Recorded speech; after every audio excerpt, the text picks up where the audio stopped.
बिस्मिल्लाहिर्रहमानिर्रहीम। अभी मैं आपके साथ अपनी एक और गज़ल डिस्कस करता हूँ, उसके अशार सुनाता हूँ और उसके ऊपर कुछ हल्की फुल्की गुफ्तगू करते हैं।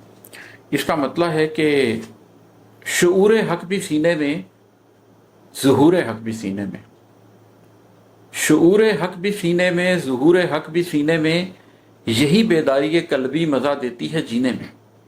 हम अमूमी तौर पर ये समझते हैं कि जो हमारी रैशनल थाट्स हैं, जो हमारा शऊर है, वो हमारे जहन के अंदर पैदा होता है, उसका ताल्लुक सिर्फ जहन से है। और हम ये समझते हैं कि जो हमारे जज्बे हैं उनका ताल्लुक दिल से होता है। लेकिन जब हम कुरान को खोल के देखते हैं तो हमें पता चलता है कि कुरान तो कहता है कि दिल मुर्दा हो जाते हैं, दिल जिंदा हो जाते हैं। कुरान तो कुलूब की बात करता है, उस उज़्व रूहानी की बात करता है जो जहाँ जिंदा हो जाता है या मुर्दा हो जाता है, जिसके अंदर रूह बसती है।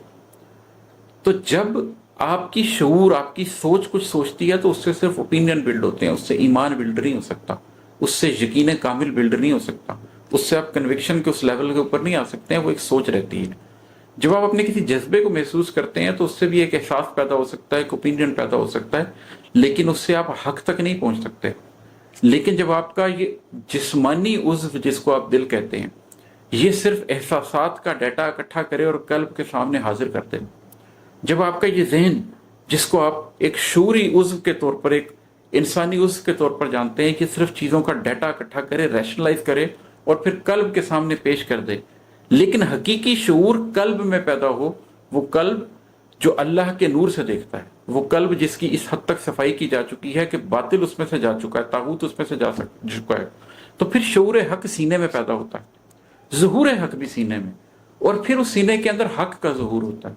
हक क्या है? हक ताला, अल्लाह।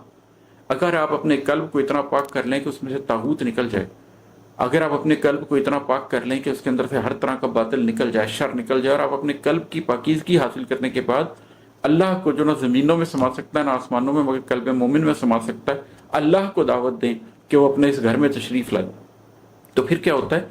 फिर जो शऊर फूटता है वो अल्लाह के नूर से फूटता है। तो शऊर हक भी सीने में, ज़ुहूर हक भी सीने में। फिर जब आपके सीने के अंदर ये शऊर होता है और आपके सीने के अंदर ही ज़ुहूर हक होता है, यही बेदारी कल्बी मज़ा देती है जीने में। जब कल्ब के अंदर ये बेदारी आ जाए, कल्ब इस तरह से जाग उठे और चीज़ों को वैसा देखने लगे जैसे कि वो हैं। दज्जाल की एक आंख होगी, ये फिजिकल बात नहीं हो रही। पूरी हदीस क्या कहती है? पूरी हदीस कहती है कि दज्जाल की एक आंख होगी और अल्लाह रब्बुल इज़्ज़त की दो आंखें। तो अगर अल्लाह रब्बुल इज़्ज़त की दो फिजिकल आंखें तो नहीं है, तो जब कंपैरिजन हो रहा है तो दज्जाल की भी कोई एक फिजिकल आंख तो नहीं है। हम ये बात नहीं कर रहे। दज्जाल की सिर्फ एक आंख है, जाहिर की आंख,